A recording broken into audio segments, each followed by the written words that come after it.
Je suis Florence Tinglambert, professeure de psychologie du travail et des organisations à la faculté de psychologie et conseillère directeur à la politique des ressources humaines depuis septembre 2019. L'enquête qui a été réalisée par le Corsi montre évidemment des résultats qui sont très préoccupants. Il y a trois types d'éléments qui ont été mis en évidence. Il y a des éléments que la plupart des travailleurs qui ont vécu le télétravail permanent ont vécu également, c'est-à-dire la difficulté de concilier la vie professionnelle avec la vie privée ou encore l'isolement qui est particulièrement important évidemment ici pour les chercheurs internationaux. Puis il y a des éléments qui sont spécifiques au métier de chercheur comme le fait de ne pas pouvoir réaliser ses études parce qu'on n'a pas accès au terrain par exemple, ou spécifiques aux assistants comme par exemple ce sentiment de faire, de défaire et de refaire en permanence selon les codes couleurs auxquels on a été confronté.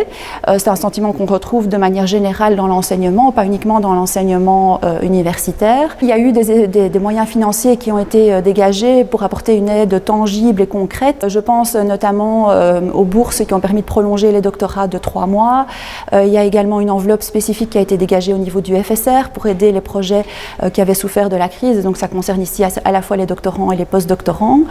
Il y a également des mesures qui ont été prises à d'autres niveaux, au FNRS par exemple, ou au niveau de la Fédération Wallonie-Bruxelles pour prolonger les contrats de recherche. Il y a également des mesures qui ont été prises en soutien des parents de jeunes enfants, donc en octroyant des jours de congés supplémentaires. Maintenant, il est clair que ça reste évidemment insuffisant et qu'un refinancement ici de l'enseignement supérieur et de la recherche permettrait évidemment d'en faire bien plus. Troisième type d'éléments, ce sont des éléments qui étaient déjà présents en fait avant le Covid et qui ont été accentués en fait par la crise sanitaire. Je fais référence ici en particulier à des aspects liés à la relation avec le promoteur de thèse ou de postdoctorat, donc comme le fait de manquer de soutien de la part de son promoteur ou le fait de ne pas avoir suffisamment d'échanges ou des échanges suffisamment approfondis avec lui ou avec elle. Ce sont des éléments qui sont évidemment extrêmement importants pour la question du bien-être au travail et qui ont in fine une répercussion sur le fait de rester ou de ne pas rester dans son emploi et donc ici dans son doctorat ou dans son post-doctorat. Dans le plan Horizon 600